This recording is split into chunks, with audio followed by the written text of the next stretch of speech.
My dad's been smoking weed since he was like 15 years old. He found out that his brother got hit and killed by a drunk driver, and it all went downhill from there. He didn't know how to cope or anything, so he started turning to weed and alcohol, and then later in life started dabbling in drugs and just being a little butthead. I get it. He was coping. He was figuring out life without his brother, his protector, the one that he so looked up to, and his only brother. So what's crazy is over the 45 years that have followed is he's pretty much never stopped smoking weed.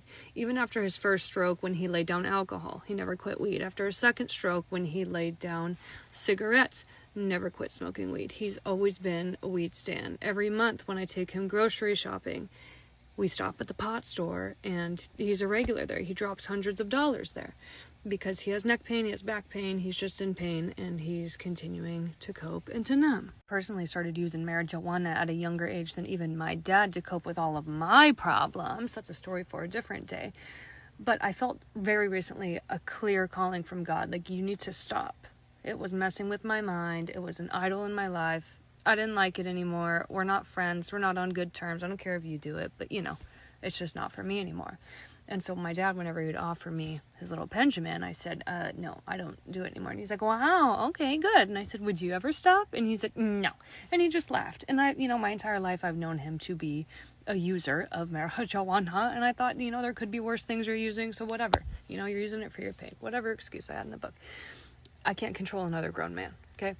So anyway, the other day, my renter and I were talking, and she's neighbors with my dad, and they're friends, and they hang out, and she said, your dad quit smoking weed.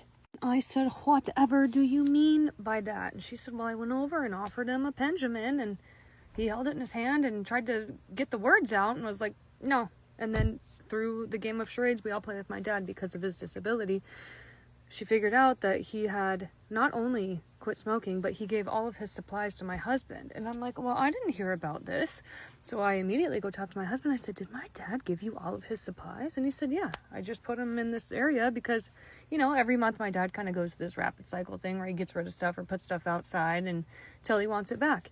And they said, so I just put it over there. And I was like, okay. So then I go talk to my dad, and I'm like, did you quit smoking weed? He said, yes, and laughed. And I said, what? Why? And we played this game of charades again because of his disability, and it came out that he said he felt a clear conviction from God that he needs to stop and lay it down because it is giving the devil a foothold in his mind. And as much as people want to say that it's not addictive, it is addictive because you get addicted to numbing, to coping, to escaping your pain and your problems.